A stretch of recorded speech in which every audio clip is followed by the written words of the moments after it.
Hello viewers, microscope চেনেন না এমন ব্যক্তি খুবই কমই আছেন। মাইক্রোস্কোপ হলো এমন একটি যন্ত্র যেগুলো ক্ষুদ্র থেকে ক্ষুদ্র বস্তুকে পর্যবেক্ষণ করতে ব্যবহার করা হয়। আর এখানে ক্ষুদ্র বস্তু বলতে বোঝানো হয়েছে যেগুলোকে আমরা খালি চোখে দেখতে পাই না। তো গাইজ, আজকের ভিডিওতে আমি আপনাদের এমন কিছু জিনিস দেখাবো যেগুলি মাইক্রোস্কোপ দিয়ে দেখে আপনিও অবাক হতে বাধ্য হবেন। তো গাইজ, চলুন বেশি দেরি না করে ভিডিওটি শুরু করা যাক। নাম্বার 1, স্যান্ড অর্থাৎ বালি। তো গাইজ, বালি তো আমরা সবাই খালি চোখে দেখেই থাকি, কিন্তু আপনারা কি কখনো বালিকে কাছে থেকে দেখেছেন? অর্থাৎ এই বালিকে কি আপনারা কখনো মাইক্রোস্কোপের সাহায্যে দেখেছেন? যখন মাইক্রোস্কোপের নিচে বালিকে রাখা যায় তখন সেগুলি পাথরের মতো দেখায়, কিন্তু এগুলো বড় পাথর নয়, কিন্তু এগুলো হচ্ছে পাথরের কণা, মানে পাথরের গুঁড়ো। Number 2, corona virus in mask. Corona ভাইরাসের নাম শুনলে এখনো আমাদের শরীরটা কেঁপে ওঠে, কারণ এই ভাইরাস কত কোটি মানুষেরই না জীবন নিয়েছে। কিন্তু এই ভাইরাস দেখতে কেমন, চলুন দেখা যাক। এর জন্য করোনা ভাইরাসে আক্রান্ত একটি ব্যক্তির মাস্ক নেওয়া হয়, এরপর মাস্কটিকে মাইক্রোস্কোপের নিচে রাখা হয় এবং মাইক্রোস্কোপে সর্বোচ্চ জুম করা হয়, এবং দেখতেই পাচ্ছেন করোনা ভাইরাসগুলো কিরকম অদ্ভুত দেখতে হয়। Number 3, ball pen. Ball pen দিয়ে কালি বের হয়, আর তার সাহায্যে আমরা লিখি। কিন্তু এই বল পেন দিয়ে কিভাবে কালি বের হয়, এই জিনিসটি দেখার জন্য একটি পেনকে একটি হাইটেক ক্যামেরা দিয়ে জুম করে দেখা হয়। তো গাইজ, দেখতেই পাচ্ছেন পেনের মাথায় একটি ছোট্ট বল থাকে। এবার এই বলটি যখন ঘোরে তার সাথে কালিও বের হতে থাকে, আর তা দিয়ে আমরা লিখে থাকি।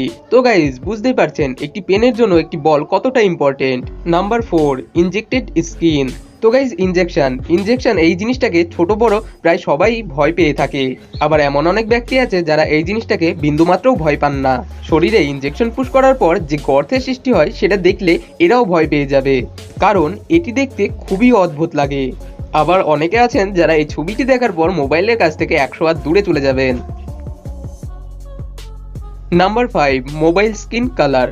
তো গাইজ, আমরা মোবাইলে বিভিন্ন ধরনের কালারের ছবি দেখে থাকি, কিন্তু আপনারা জানলে অবাক হবেন এই কালারগুলো মাত্র 3টি কালার ব্যবহার করে তৈরি করা হয়। আপনারা কখনো না কখনো RGB কালারের নাম শুনে থাকবেন, আর এই RGB কালার অর্থাৎ রেড, গ্রিন আর ব্লু, এই কালার 3টির সাহায্যে সব কালার তৈরি করা হয়। বিশ্বাস হচ্ছে না? তাহলে ভিডিওতেই দেখুন। একটি মোবাইলকে যখন মাইক্রোস্কোপের নিচে রাখা হয় তখন এইরকমটাই দেখা যায়। দেখছেন ক্রোম ব্রাউজারের হলুদ কালারটি আসলে হলুদ কালার নয়, এটি RGB কালারের কম্বিনেশনে তৈরি করা হয়েছে। Number 6, Apple. একটি আপেলকে যখন হাইটেক ক্যামেরা দিয়ে জুম করে দেখা হয় তখন ঠিক এরকমটাই দেখায়।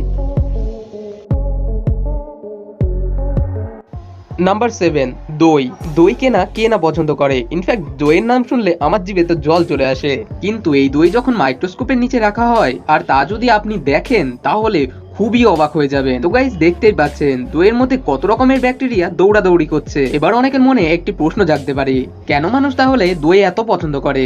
কারণটা হলো দইয়ের মধ্যে যে ব্যাকটেরিয়া পাওয়া যায় সেগুলো মানব দেহের জন্য একদমই ক্ষতিকারক নয়, বরং এগুলো উপকারী ব্যাকটেরিয়া। নাম্বার 8, পন্ড ওয়াটার অর্থাৎ পুকুরের জল। অনেক আগে গ্রামের মানুষ পুকুরের জল ও নদীর জল পান করত, কিন্তু বর্তমানেও কিছু এলাকায় এইরকম প্রচলন রয়েছে। কিন্তু এই পুকুরের জল আসলে কি খাবার উপযোগ্য?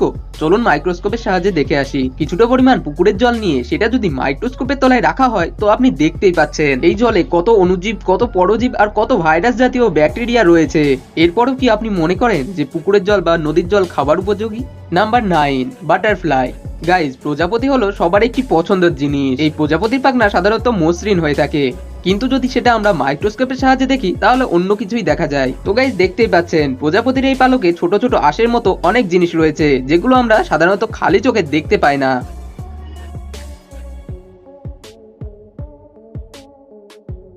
Number 10, fingerprint. গাইজ, আমাদের জীবনে ফিঙ্গারপ্রিন্ট নানা কাজে লেগে থাকে, এমনকি আমাদের হাতে থাকা মোবাইলের লক খুলতেও ফিঙ্গারপ্রিন্ট লেগে থাকে। কিন্তু আমাদের ফিঙ্গারপ্রিন্ট আসলে কেমন যদি জানতে চান তাহলে চলুন মাইক্রোস্কোপের সাহায্যে দেখে আসি। এবার যখন একটি আঙুল মাইক্রোস্কোপের নিচে রাখা হয় তখন ফিঙ্গারপ্রিন্টের লাইনগুলো স্পষ্ট দেখা যাচ্ছিল, আর এই প্রত্যেক লাইনে অনেকগুলো ছোট ছোট গর্ত ছিল যেগুলো দিয়ে ঘাম বের হচ্ছে, আর এইগুলোকে লোমকূপ বলা হয়। তো গাইজ, এই 10টি জিনিসের মধ্যে আপনার কাছে সবথেকে অদ্ভুত কোন জিনিসটি লেগেছে তা অবশ্যই কমেন্টে জানিয়ে দেবেন। আর এইরকমই ইন্টারেস্টিং আরো ভিডিও দেখার জন্য এই ভিডিওটিকে একটি লাইক করে চ্যানেলটিকে সাবস্ক্রাইব অবশ্যই করে দেবেন। তো গাইজ, আবার দেখা হচ্ছে নেক্সট একটি ইন্টারেস্টিং ভিডিও নিয়ে। ততক্ষণ ভালো থাকবেন, সুস্থ থাকবেন।